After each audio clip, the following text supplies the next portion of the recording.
Hello everyone, welcome again. You're watching Page 3 here at News 9 with me, Sakshi Singh Lidoria. Without wasting any further time, let's quickly take a look at our first segment of Nostalgia Nuggets. Do you remember the famous backslide move of Michael Jackson? Well, I'm here to tell you a tale about it. The move began as a street dance trick known as the backslide. In the late 1970s funk and popping scene, dancers used it to create the illusion of moving forward while sliding backward actually, a slick blend of rhythm, control and optical illusion. Even earlier performers like Cab Calloway and James Brown had used similar steps on stage, but it remained mostly underground, part of street and club culture in Los Angeles. Then came Jeffrey Daniel, a member of the soul funk group Shalamar. He performed the backslide on top of the pops in the early 1980s, and that's when Michael Jackson saw it. Instantly fascinated with it, Jackson reached out to Daniel to learn this move. Together, they refined it, making it smoother, faster, and even more theatrical. Michael practiced obsessively, determined to perfect the illusion of gliding effortlessly backward while also standing still. The world saw the result on March 25, 1983 during the TV special Motown 25, Yesterday, Today, Forever.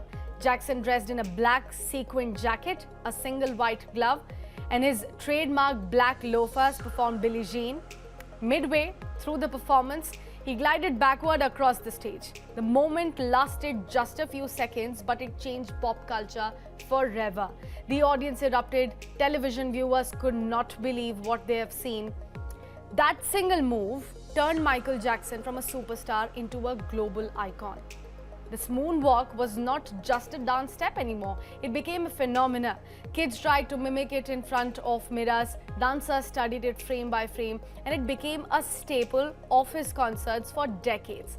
What made it unforgettable was not only the move itself, but how Jackson performed it. With emotion, precision, and showmanship that made it seem like he was floating. Over time, he kept evolving it, adding spins, freezes, and footwork flourishes, making the moonwalk uniquely his own step. That moment in 1983 remains one of television's most unforgettable performances. The story of the moonwalk is the story of Michael Jackson himself, an artist who could take something that already existed, transform it, and turn it into something timeless. A simple street dance became a global symbol of creativity, reinvention, and also pure showbiz magic. Time for our popcorn pick of the week. Have you seen Maxton Hall Season 2? If not, let me tell you why you should be watching Season 1 and Season 2 at one go. Maxton Hall Season 2 returns with heightened stakes, emotional depth, and kind of visual polish that keeps you glued to the screen. The chemistry between Harriet Herbig Matten, playing Ruby, and Damien Hardung, playing James, remains the show's engine. Their performances ground even the most heightened moments of the story. What stands out in this particular season is the way it shifts tones. From the glittering board school romance of Season 1 into darker territory, grief, power, dynamics, and inner turmoil in Season 2. The show tackles these with surprising sincerity and also flair. Visually, the look and atmosphere are very strong. Rich cinematography, moody settings, and a world built around privilege and secrets that makes the boarding school backdrop feel alive and textured. Some of the smartest parts are in the quieter moments. Ruby's journey of heartbreak and self-reflection, James confronting his past and also family demands. The friendship side arcs also get welcome shine, adding emotional balance to the romance. If I were to pick a note of caution here though, it's that the drama sometimes climbs into full-on high-stakes territory and certain conflicts feel very familiar. But for fans of romantic thrillers with heart, this season delivers for you. So it is definitely a must-watch suggestion from my end. Now it's time for Entertainment Wrap of the Week, where we bring you the most entertaining headlines from the nation and across the globe.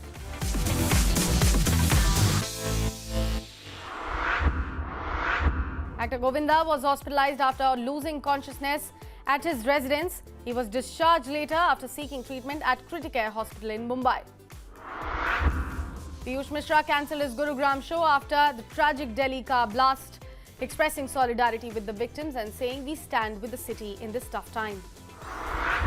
AJ McLean has invited Taylor Swift to perform with the Backstreet Boys in Las Vegas after a viral mashup of Elizabeth Taylor and Everybody took over social media. Amid Typhoon family's success, Lee Joon-ho has locked his next project, stepping into the hit action franchise Veteran 3 alongside Hwang Jung-min. K-pop Demon Hunters was ruled ineligible by the British Academy of Film and Television Arts, which is BAFTAs, despite a formal appeal by Netflix. BTS's leader Kim Namjoon, also known as RM, unveiled a surprise for the fans, sending them into a frenzy. The K-pop idol dropped a huge news regarding their highly anticipated comeback album, which is scheduled to release next year. Dalai Lama's meditation with Amjad Ali Khan, Aman and Ayan Bangash gets Grammy 2026 nomination for Best Audiobook, celebrating peace and compassion.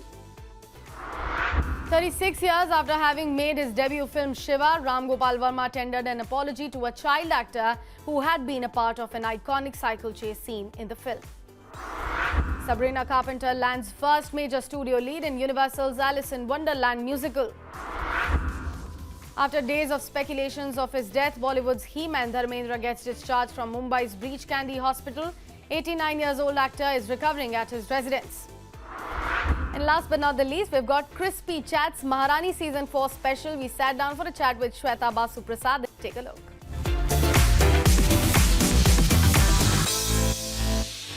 So hi everyone, speaking to this episode of Page 3 here at News 9 with me, Sakshi Singh Vitoria, is the Shweta Basu Prasad. Makdi se Maharani tak ka safar, Shweta, how would you describe it? How would I describe it? Wow, 23 years, I guess. It's been fun. It's been fun. I think, I always say I'm an outsider who grew up in the industry, and industry has been so kind, so supportive, has always given me work, and I just try to do my best. I really enjoy what I do. And with every new project, there's a new challenge, there's a new excitement, there's a little bit of nervous, and there's more love, which is great, keeps me going. Tell us a little bit about Roshni's character. How did you land that character? How did you prepare yourself from that? And what were the key takeaways from the sets? Okay. So I got a call end of last year, early this year, from Mr. Subhash Kapoor's office. He's the show creator, producer, and showrunner of Maharani, and also one of the writers. So I met him, and then Puneet Krishna, who's the director, and the writers, they gave me a narration and an entire story and character arc. And Subhashji said something really sweet. He said that, he thought of casting me as Roshni whenever the show takes a leap. And that was so incredible for him to have that kind of faith, that kind of confidence in me that I would be able to pull it off. So that was amazing. And I fell in love with Roshni's arc in season 4 completely. Love the story and everything, and all the new characters that are being introduced in Maharani. So I mean, obviously, I've followed the show and I've seen the first 3 seasons, so that worked as a backstory. But I wrote a little backstory about Roshni as well. How she must have been right before season 4, where she must have gone to college. What did she study? What were her friends' circle like, and everything. That's an exercise I do with all my projects. So that's how, and the set was very warm and welcoming. It didn't feel like I was joining a team that has already done 3 seasons. They were very receptive and absolutely gorgeous to work with. I had a very wholesome work experience, a lovely project, good work, good people to work with. So yeah, good takeaway, I guess.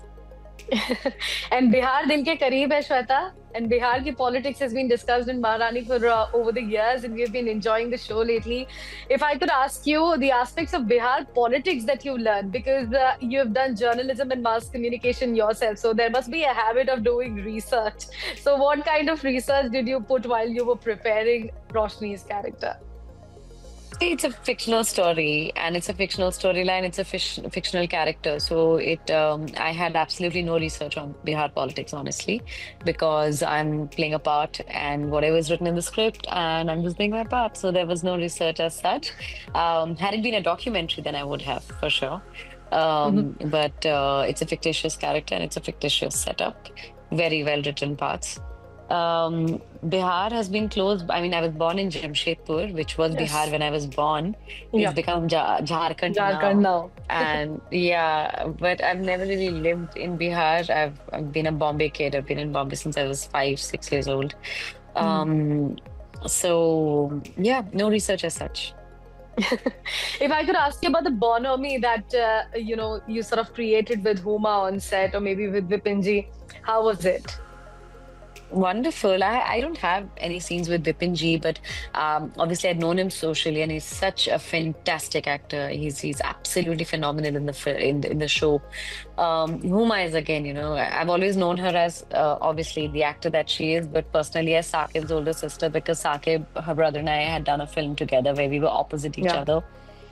And that's how I think that was the first time I'd interacted with Huma some 5, 6 years ago. And she's a wonderful co-actor. She's a fabulous person. She's very well read, well traveled. She's an author herself. So lovely conversations. And you just meet some people and you just connect. So that was with Huma and Kani. The three of us just became a pea in a pod. So there you go. Let's know a little bit about Shweta also, and let's shift our focus a little bit away from Roshni. I want to know that you are a sitarist, and you are an absolutely wonderful sitarist. Did you never try your hands at music or classical music per se? Specifically that, not into acting? As in you mean professionally? To Yeah, pursue that professionally, you professionally? pursue. Yeah. No, I don't think I'm that good. Thank you. Your words are really kind, but I'm a practicing musician. I practice the sitar as and when I get time. And I try to be as disciplined as I can and practice every day. And God knows I try to do that. But no, I've never thought of pursuing it professionally, because the whole idea of art is that, you could be doing anything, but you can pursue art just to come back to self, even if for you, Sakshi, if you're a reporter, a journalist, but agar aapne kabhi sketch kiya ya paint kiya, you don't have to pursue it professionally. And that's the beauty of art. I think art is something we do for ourselves. Lucky me that acting is also, I think, it's very personal. It's beyond a job for me, if that makes sense. It's something that I do it's more meditative for me, and it's wonderful that it's also my profession. It's also my work, although it doesn't feel like work ever. But sitar, no, I don't think I'm equipped to be a professional sitar player. No. But the interest has always been there. If I could talk about your directorial, and if I could talk about the documentary that you had created around music, how did that idea pop up in your head? Wow, you're really well researched. Nice. Yes, I made a documentary when I was studying BMM, and I Yeah. wanted to do something about the dying visibility of Indian classical music. And that's what happened. I did write and direct a short film now. I hope it's out soon. It's called Retake, and I'm writing to direct more. But of course, acting remains my first love. I also started a clothing line recently, Sakshi, which is about music. So do check Wow. that out. And Yep. that is again an extension of my passion for music and art. And it's my company, it's my clothing and accessories brand. I've invested my own money in it.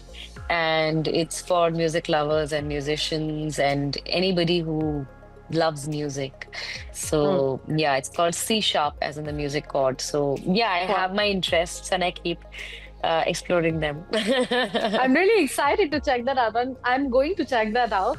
And Ashweta, if I could ask you, because you have done films, you've done projects in multiple languages, which one had been the most difficult one, and the most challenging one as well? They're all challenging. I cannot say that ye challenging tha aur ye easy tha. None of them are easy. I don't know who thinks acting is easy. Acting is not easy. Um, um, they've all been challenging. As for mediums and languages, it does not matter, because as long as you're telling a good story, it does not matter what medium you're using to say that. I mean, Mhm. we are a land of oral tradition. We have had so many ancient stories and mythologies. We're a land of ancient stories. So there was Mahabharata and Ramayana that has been told orally, and so many other Yes. stories that have been told orally, Hmm. and so many plays, and Natya Shastra was told orally till it was actually written down. Then there was theater and literature, and then cinema happened. So I think forms keep changing, whether it's you see stories carved out on a temple, or stories written through fashion or through paintings.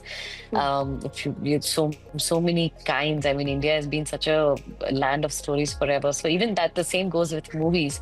100 years ago, cinema was different because the camera and the equipment was different. So of course, and that is the advent of technology. With every generation, there'll be something else. And when we were growing up, we had Walkman and CD player, Yeah. and Yes. and now we stream music differently now, right? So I think वो तो बदलता रहेगा. I think what stays constant is good storytelling and good stories. And I think there's a beautiful gift that all of us as humans have, and that is we understand human beings very well. चाहे हम वो admit करें या ना करें, लेकिन अगर हम सामने वाले को देखते हैं तो हमें पता है कि वो क्या फील कर रहे हैं, क्या नहीं कर रहे हैं. या जब when we watch OTT or films or TV, YouTube, whatever. And I think that I find that the most beautiful quality of human beings, that, with all our differences, and it's a very complex structure that we have as human beings, but, the way society has evolved, but at core, we really do get each other. And I think stories help us connect with each other. I think my biggest achievement as an actor is when I portray a character and anybody watches it and be like, I know this person. Arey isne ye bola, this sounds like my cousin or my mom or my daughter, or I talk like that. And I think there cannot be anything more beautiful than that. Now, if I could ask you about your trajectory, your career, Shweta, you have been accepted really, really well at the silver screen, and you have passed the OTT test with flying colors as well. You have been accepted very well in the South Indian entertainment industry as well. If I could ask you, what do you personally prefer in terms of the content making and content consumption when it comes to your choice? Would it be the movie, being part of a movie, or an OTT project because you get more episodes, more screen time, more time to express yourself? What would it be? No, more screen time is the least of my concerns as an actor. I don't understand actors who question screen time. I think if you're secure about what you do, even one scene is good enough. It shows your work, your craft as an actor. I don't know. I don't really have any favoritism when it comes to, or favorites when it comes to mediums, because cinema has its own place, and so does OTT. And OTT, which movies that release on OTT, because I think cinema that releases on OTT is very different from cinemas that release films that releases in cinemas, right? But again, as I said, as long as it's a good story and it's a good character and it's something, you as an actor, you're challenging yourself, you're doing something different, and you're part of a good story is what matters. I enjoy them all. As a consumer, of course, I watch a lot of content. I watch a lot of movies and series. I personally, really like limited series. The one with 5, 6, 8 episodes. Yeah. And those are really interesting because I just watched The Girlfriend with Robin Wright. It's on, I just watched that. At the same time, I'm also a huge binger. So I binged The White Lotus. Last night, we binged Maharani, all 8 episodes. The entire team was watching together. So I think, I mean, once you're hooked, then you're just hooked, and then you just want to watch everything, like finish it all off. Even Stranger Things, that's what happened. I was watching and suddenly I look at the clock and it's 4:30 in the morning and I'm like, one more episode. And I'll sleep, but that one episode never happens till you've passed out completely. But no, I don't know. I love watching movies, and I love watching short films and documentaries as well. I watch a lot of in fact, docu-series, and I watch a lot of documentaries. Last year, I watched a very interesting documentary about mycelium. I think I'm pronouncing it right. It's about the underground network that trees and their roots have, where they nourish each other. So if a tree is cut, the neighboring trees understand and they send their nourishments to the root so that it heals. Wow. And I think that's so beautiful. I think something to learn from. That's really interesting. And last but not the least, Shweta, if I could ask you what is that new element that Maharani season 4 is going to serve to us viewers? Oh my God, it's dirtier, it's darker, it is it is even more thrilling, and it's delicious performances. I think everyone's performed so well. It's such a well-made show, and I swear I'm not saying being biased because it's my show. It is absolutely brilliant. Every department, Veera, who's done the styling, her team, the art, the music, direction, edit is fantastic. Every actor has done such a great job, and it's such a well-made show. I'm so happy to be part of this show. It's really made my day. Ever since I've seen, like last night, we watched Maharani, and I've just been so happy. It's such a wholesome experience as an artist when you work on a good project, and when you watch it and you're like, I think it's hit the spot. And I am very excited because now the politics is flowing from Bihar towards Delhi. Me sitting in Delhi, I'm even more excited to know it. Shweta, thank you so much for speaking to Page 3 on News9. It was a lovely, lovely chat. And next time, I hope I could see you here in our studios instead of connecting through I hope so. digital media. I hope so too. I hope so. Thank you so much. Thank you so much for speaking to us. Thank you. Thank you. Bye, Namaste. Shweta. Thank you. Bye. And with that, it's a wrap from my side on this episode of Page 3. Do not go anywhere. I'll come back next week with much more entertaining stories, gossip, headlines, and exclusive chats.